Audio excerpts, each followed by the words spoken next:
মগো বরিশালে ঐতিহ্যবাহী পিঠা হইলো রুটি পিঠা। রুটি পিঠার লগে যদি হয় একটু গরু গোস্ত আর যদি হয় একটুখানি হাঁসের গোস্ত তাহলে তো আর কোনো কথাই নাই।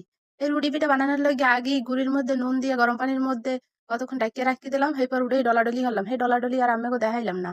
এরপর একটা সুতার দিয়ে এরকম কাটতে নিয়ে পিঠা বানানো শুরু করে দিছি। ভাই মোর পিঠা আবার অত ভালো গোল হয় না। মোর মা শাশি কথা দেখছি পিঠা এমনি এমনি ঘোরে। মোর পিঠা আবার এমনি এমনি ঘোরে না। মোর হাত দিয়া ঘুরাই ঘুরাই দেওয়া লাগে। কোনোটায় মানচিত্র কোনোটায় লাভ শেপ কি আর হরমু। পারি না। করতে তো হইবে। চেষ্টা তো করতে পারি। অনেকে এখন আইয়েই ঠাস করে একটা কমেন্ট করবে অযোগ্যতার কুমোর। ভাই মুই অযোগ্যতার কুমোর আর যোগ্যতার কুমোর হই। মোর কাম তো আর কেউ হইরে দেবে না। আপনারা খালি কথাই কইতে পারবেন। মোর তো আর কোনো উপকার হইবে না। নিজের কাম নিজেই হরি। আস্তে আস্তে সব কয়টাই বেলতে আছি। কি হরবার মনে মনে ভাবতে আছি যদি বিয়েই হয় শ্বশুর বাড়ি যাইয়ে যদি এরম মানচিত্র পিঠা বানাই তাহলে আল্লাহ জানি কি না কি কয়। পিঠা তো বেলা শেষ। এখন এটার তো আর কাঁচা খাইতে পারবো না। এটার তো ভাইজা এবার খাইতে হইবে।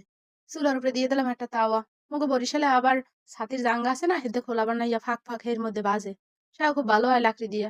কিন্তু এখানে তো আর লাকড়ি নাই কি ওর মতো তাওয়ার উপরে বাজতেছি। অনেকে আবার খোলাও কয়। আমরা বুঝে নিয়ে যাই হোক একের পর এক বাজতে আসি। যখনই রুটিটা এরকম ফুললে উঠবে তখনই মনে করতে হইবে যে কাঁচা আর নাই, একদম হইয়ে গেছে। এরকম একের পর এক সব এরকম ফুললে উঠবে। তোমাকে বরিশাল আবার দুই পাশে চাপ দিয়ে দেয়।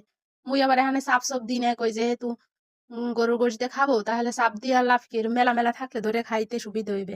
এখন এতক্ষণ কষ্ট হলে তো বানাইলাম এখন খাইতে হইবে না, না খাইলে তো আর টেস্ট বোঝা যাইবে না। যাই হোক, লোক লজ্জার ভয়ে কইতে পারি না। মোর না গরুর তেল হাঁসের তেল খুবই ভাল লাগে।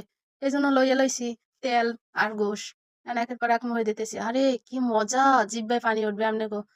এই চালের রুটি আর গরুর গোশ একদিন খাইয়ে দেখেন, এত মজা, স্বাদ মুখে লাগতে থাকবে। মুই কিন্তু জোলার খাওয়া খাইছি। এরপরও ভিডিও যখন এডিট করতেছি আবার জিব্বায় পানি উঠছে। যাই হোক, সবাই ভালো থাকবেন। আল্লাহ হাফেজ।